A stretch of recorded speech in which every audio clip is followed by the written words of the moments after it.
Halo semua, kembali lagi bersama saya Calvin. Hari ini saya akan membahas tentang Liga Top Eropa. Oh ya, sebelum ini maafkan videonya agak telat. Jadi kemarin itu Liga Inggris masih diliburkan karena masih menghormati Ratu Elizabeth yang barusan meninggal, turut berduka. Kemudian jadi saya ya lihatnya Liga Eropa lain kayak Italia, Spanyol, dan juga Prancis.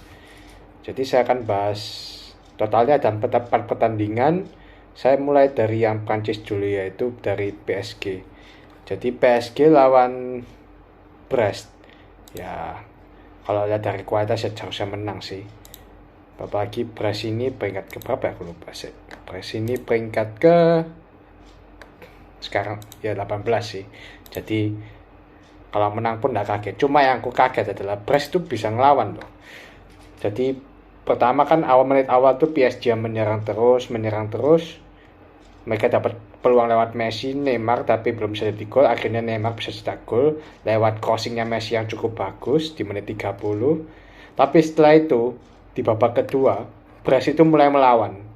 Berapa kali Donnarumma itu harus satu bangun kipernya PSG. Bahkan kalau nggak ada Donnarumma itu PSG bisa seri 1-1 karena Brest sempat dapat penalti karena pemain PSG melakukan pelanggaran.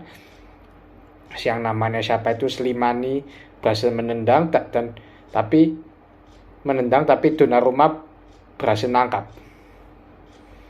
Jadi ya menepis lah, jadi luar biasa Donnarumma ini. Dan juga Brest dapat beberapa kali dapat peluang juga lewat Slimani dan kawannya, tapi gagal juga. Jadi ya PSG masih layak menang lah. Cuma dari segi permainan masih banyak yang harus dibenahi, terutama di lini belakangnya. Kalau lini depannya sudah bagus, cuma kan kalau tim mau juara kan tidak harus lini belakang. Lini depan aja yang bagus, tapi juga harus semua lini bagus. Harus ada kerjasama bermain sebagai 11 pemain gitu. Nah, kita sudah sekarang ke Italia, yaitu Lazio lawan Verona.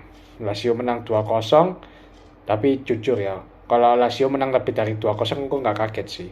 Jadi Lazio ini emang mainnya bagus. Jadi dari awal permainannya Maurizio Sarri, pelatihnya Lazio ini bagus dilihat, enak dilihat. Jadi para pemain Lazio itu banyak umpan-umpan pendek, umpan-umpan cepat antar pemain, melakukan kombinasi, jadi enak dilihat. Cuma ya sayangnya Ciro Immobile ini, meskipun dia cetak gol di pertandingan ini, di gol pertama, tapi dia melewatkan beberapa peluang penting karena first touch-nya jelek. Jadi itu agak bahaya, soalnya first touch itu kan penting bagi striker. Striker kan paling nggak dapat banyak kesempatan untuk menyentuh bola kan. Pas menyentuh bola, sentuhannya Ciro Immobile ini kejauhan, jadi gampang ditangkap kiper atau apa, jadi gagal peluangnya. Jadi harusnya Ciro Immobile bisa cetak gol lebih kalau first touch-nya dia lebih bagus. Dan juga Luis Alberto dapat beberapa peluang tapi dia gagal juga, tapi akhirnya dia bisa cetak gol di menit 90 plus 5. Jadi ya ini sampai akhir ini agak ketat karena kan masih 1-0, jadi Verona kan masih bisa melawan. Tapi akhirnya setelah 2-0 baru selesai. Baru Lazio yang pasti menang.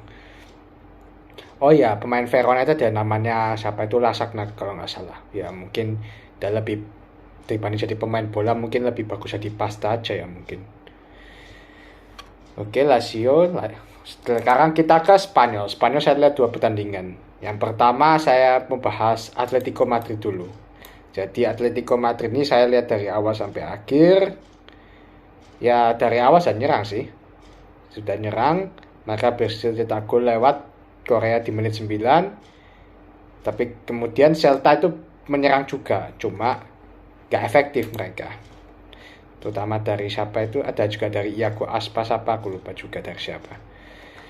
Nah di babak kedua Atletico lebih menggila lagi. Mereka baru mulai mendominasi, dan kemudian mereka cetak gol lagi lewat De Paul, Carrasco, sama gol bunuh dirinya si Unai Nunes. Sebelumnya ya uniknya gol keempat ini, pertama kan aku lihat di papan skornya di La Liga itu tulisannya itu Matheus Cunha cetak gol.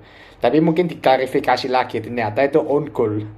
Jadi gol bunuh dirinya pemain Celta yaitu Unai Nunes. Jadi Ternyata, jadi ya itu bukan golnya Matheus Cunha, berarti yang dihitung itu gol bunuh dirinya Unai Nunez. Ya, Celta cuma bisa cetak 1 gol lewat Gabri Veiga. Itu saja ini bisa Atletico bisa clean sheet sih, cuma kipernya ya kurang bagus. Ya ini bukan kiper utama sih, namanya Gerbek ini ya kiper cadangannya Jan Oblak.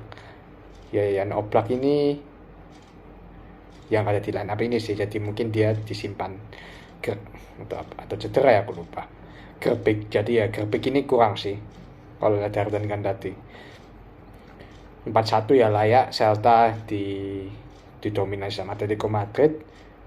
Sekarang yang pertandingan terakhir yaitu Real Madrid lawan Mallorca. Ini juga menang 4-1. Jadi Atletico menang 4-1, Real Madrid juga menang 4-1 lawan Mallorca. Kalau nggak salah Barcelona juga menang 4 berapa ya? 4-0 ya. Aku lupa juga. 4 gol kalau nggak salah.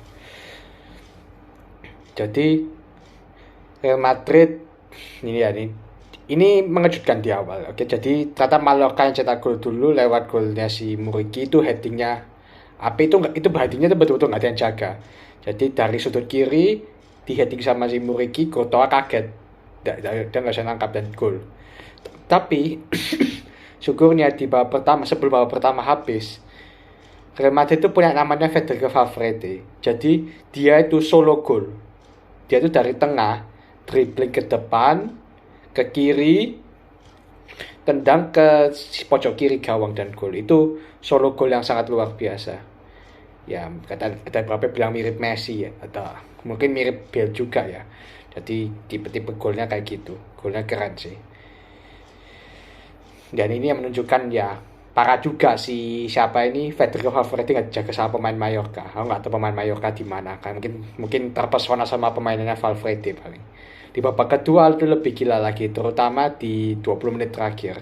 Jadi pertama dilawan dari golnya Vinicius Junior, kalau nggak salah sama si Rodrigo. Kemudian Rodrigo sendiri cetak gol di menit 89. Golnya Rodrigo ini juga bagus.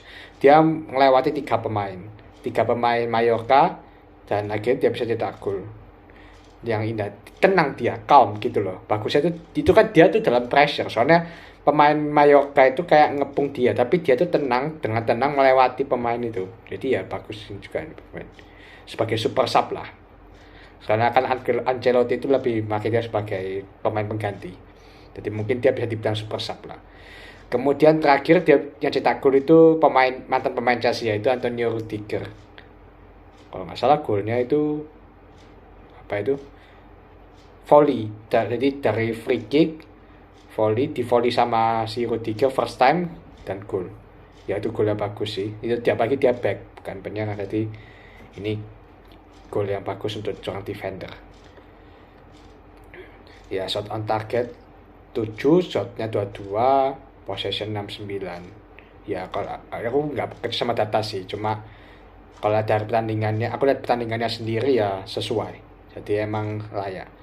Terutama setelah gol pertama Mallorca, Real Madrid yang malah dominasi, jadi ya emang layak. Gitu sih. Jadi ya itu aja dari saya. Terima kasih sudah menonton.